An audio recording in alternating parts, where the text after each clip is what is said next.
Rainlight. It was pouring by the time we left the theater. The sky had gone that strange hue of storm green, an uneasy mix of brown and blue that only shows up after too many days of relentless heat.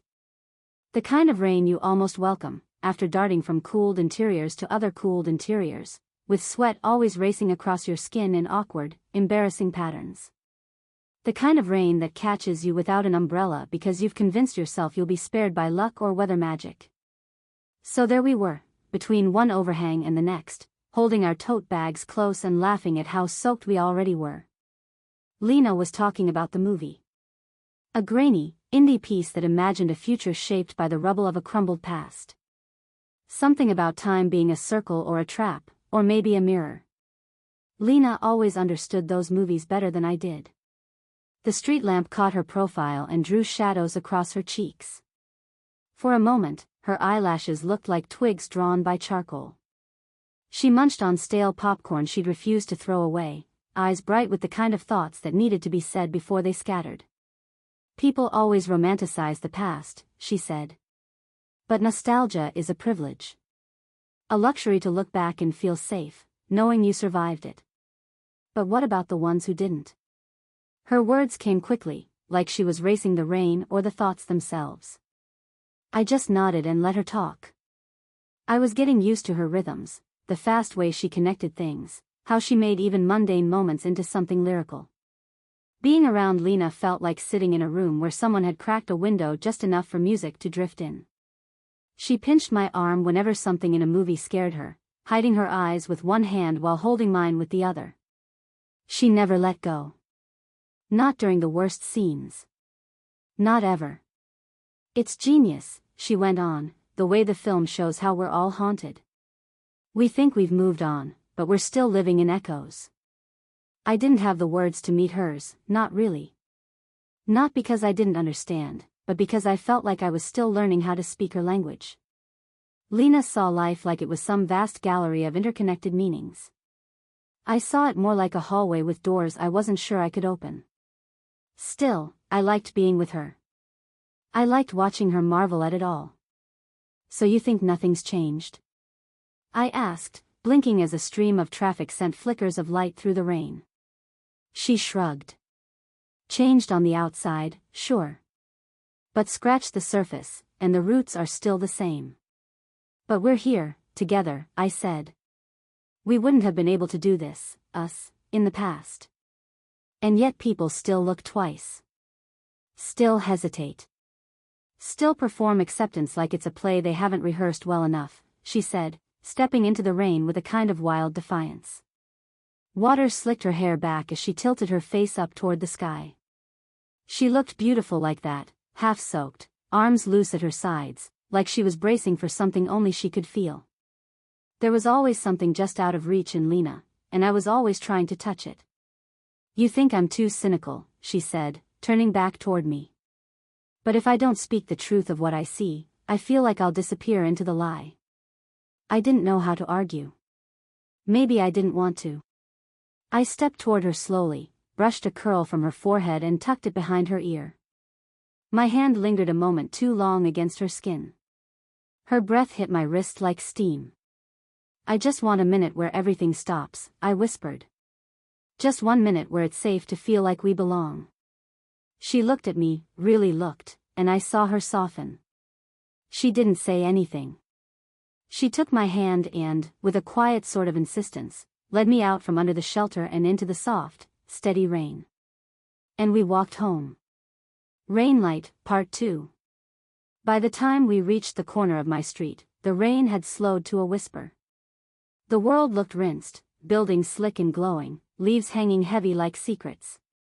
Lena didn't let go of my hand, even when we paused at the intersection, waiting for a phantom car that never came. She tilted her head slightly, still watching the sky like it had answers written in vapor. You ever think about how temporary all this is? She said, voice softer now. Like, even this moment? Us standing here? I didn't answer right away. I didn't want to say something that would make it vanish. Instead, I said, doesn't that make it more beautiful? She turned to me slowly, and that half-smile she wore when she was caught off guard tugged at the corners of her mouth. You surprise me sometimes, she whispered.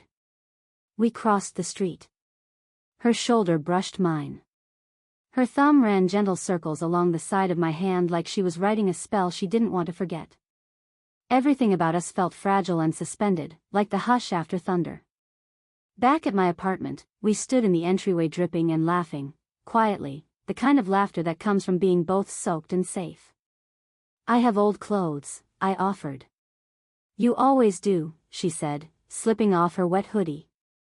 You think ahead. I don't. I don't think ahead, I said. I just hope for chances to keep you here longer. She stopped, eyes narrowing slightly like she was trying to read something behind my words. And then she kissed me. Not rushed or performative. Not cinematic or fiery. Just, certain. A kiss like punctuation. Like this is where we are. Like this matters. The kind of kiss you feel days later, in quiet places, in the soft folds of memory. We sat on the floor of my living room, legs tucked under mismatched blankets, mugs of tea warming our hands. She told me stories she hadn't told before, about the girl in high school who gave her butterflies, about the time she walked into a protest alone just to prove she could, about how every time she watched a film she tried to imagine what her younger self would think of the woman she'd become. Lena wasn't always easy. She argued too much. She got impatient with people who didn't care as deeply or quickly. But she looked at the world like it could still be saved. And maybe, for one wet night, that was enough. When she finally leaned her head on my shoulder, I didn't move. Not even a little. Because that moment, the weight of her resting trust, the rain tapping gently on the window, the light dim and golden from the lamp we forgot to turn off, that moment was mine. Even if all of this was temporary. Even if it always had been. Let me know if you want a third part or a new scene with the same characters in a different mood or setting, like a road trip, a fight, or even a late-night kitchen conversation. Rainlight, Part 3, Final. We stayed like that for a long time, maybe hours. Time didn't seem to flow the same way when Lena was around, it bent and stretched like warm glass. At some point, she started humming. A tune I didn't recognize, soft and lulling, like something passed down from a mother or a memory. Where's that from? I asked. She shrugged. I don't know. I make things up when the silence gets too loud. I nodded. I knew that feeling. The next morning, the clouds had broken open. The streets outside shimmered under morning sun. Puddles were everywhere, like leftover thoughts the sky hadn't sorted out yet. We went for a walk. We didn't talk much. Just wandered. Past the bookstore with the always foggy windows. Past the bakery that sold sour cherry scones Lena loved but never finished. Past the murals of girls kissing and hands reaching for constellations. When we sat down on a bench near the river, she finally said, "I'm leaving next week." I looked over, heart folding in on itself. For how long? She didn't answer. And somehow, I already knew. Lena was never meant to stay. She was a weather pattern, a shooting star, a song that only made sense the first time you heard it. But she had drifted into my life like something inevitable. Like gravity. Like breath. I'm not great at goodbyes, I said. She smiled, a little sad. Me neither. But you should know, you changed the way I look at things. You changed the way I feel things, I replied. We sat there, letting that truth hang between us. No promises, no dramatics. Just two girls on a damp wooden bench, in a world that was still trying to get its bearings. And when she kissed me again, it was different. It was a bookmark, not a period. A promise that love doesn't have to last forever to be real. When she left, I didn't cry. I watched her walk away, her boots catching light on the wet pavement. I let the silence settle. And then I walked home, retracing our steps. It rained again that evening. And I didn't mind. Let me know if you want a new story with different characters or want to follow the narrator's life after Lena. Maybe she writes her letters. Maybe she meets someone new. Maybe she goes looking for her. I'm here for whatever path you want next.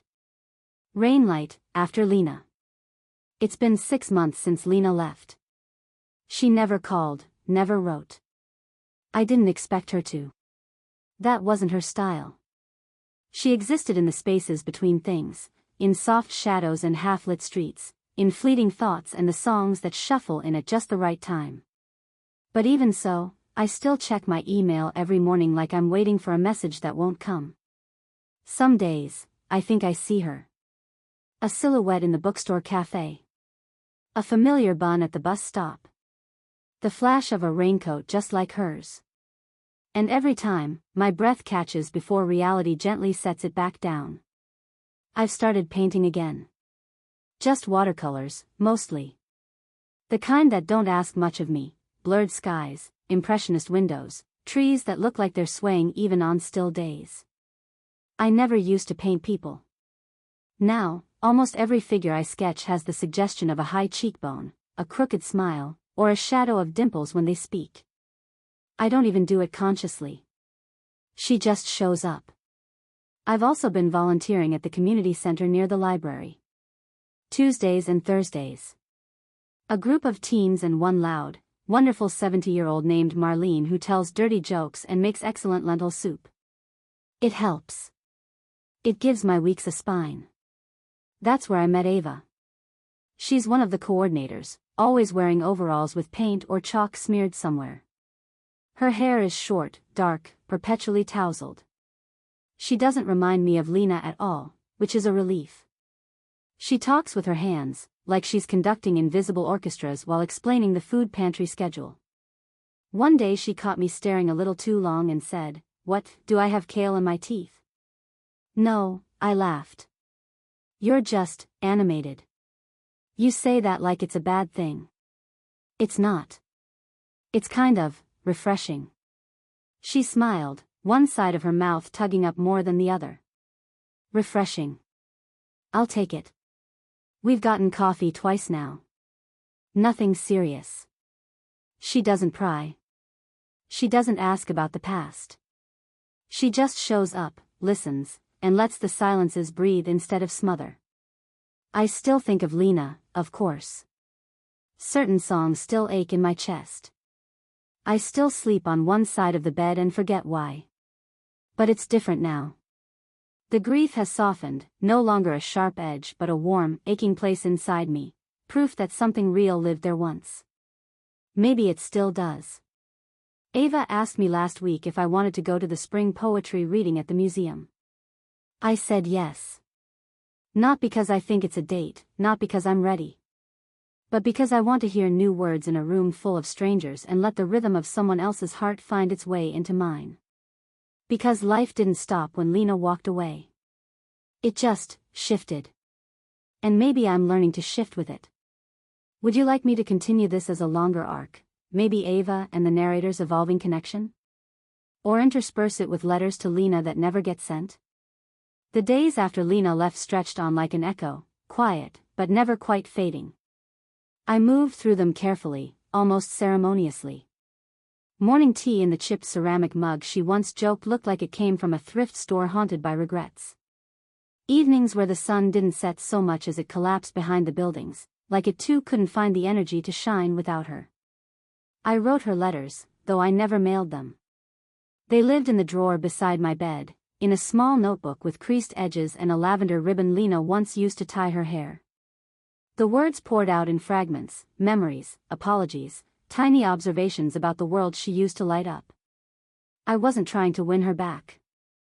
I was just trying not to forget how it felt when she was around. Ava was still there, quietly orbiting my grief. She never tried to replace Lena. She just existed with me. She'd show up with books I might like or offer to walk the long way home just because the sunset looked decent from the bridge. Sometimes, she'd talk about the universe, its expansion, and how starlight was just old light finally reaching us. It always made me think of Lena, somehow, how she had felt like a bright thing that took too long to find me, and vanished too quickly. Over time, Ava started appearing in the letters too. Not always directly. Sometimes just as a someone, a reference point to contrast the past. But she was there. And unlike the memories of Lena, Ava was still unfolding, present, breathing, unsure, but steady. One night, as the city around us buzzed with a summer storm, Ava reached across the table and put her hand over mine. It wasn't a declaration, not even a question. Just a moment. And I didn't flinch. The drawer with Lena's letters is still full. I don't read them as often anymore, but I don't throw them away either. They're part of my constellation now, one that includes Ava's quiet laugh, the sound of rain on glass, and a new kind of ache that doesn't hurt the same way. Because loving Lena taught me how to feel everything. And being with Ava, slowly, is teaching me how to feel again, differently, bravely, with all the cracks still visible. Would you like a scene where Ava and the narrator talk about Lena for the first time? Or maybe one of the letters from the notebook? Excerpt, a conversation and an ending. It happened on a Wednesday. The kind of day where the clouds seemed glued to the sky, heavy and unmoving. We were at the botanical garden, a place Ava had taken me to on impulse. She said the air felt softer there. I didn't ask what she meant. We sat on a bench that smelled of rain and eucalyptus. Ava had a thermos of tea and I had my silence, which I cradled as gently as she did the cup in her hands. I read something once, she said, her voice nearly swallowed by the wind. That grief isn't something you get over. It's something you learn to carry better. I looked over. She wasn't looking at me, just the path ahead, where a few petals had fallen like confetti from a forgotten celebration. You don't have to talk about her, she added quickly. I think I'd like to know the things that made her beautiful to you. It was the first time anyone had asked. She was sunlight, I said. Not the soft, gentle kind. The kind that blinds you when you step out after too long inside. And then you miss it the second you walk into the shade. Ava nodded, not saying anything. Just letting the silence hold space for both of us. She taught me how to be brave. To want things. Even if I wasn't sure I deserved them. I turned to Ava, and for once, I didn't feel like I was comparing the two. I was just remembering. Honoring. Letting them coexist. You're different, I said. I know, she smiled, small and warm. I don't want to be her. I don't want you to be. We stayed like that until the wind started to push us gently toward the exit, like the garden had given us enough time. That night, I opened the drawer and pulled out the lavender ribbon notebook. I flipped through the letters until I found the last one I'd written, unfinished. Instead of adding more, I tucked a pressed flower from the garden between the pages and closed it for good. Lena was my first great love. She taught me to feel with my whole chest. But Ava is teaching me how to live. Not instead. But after. And there's room for both kinds of love in a life that's still unfolding. The End. Cloud with Rain. Cherry Blossom.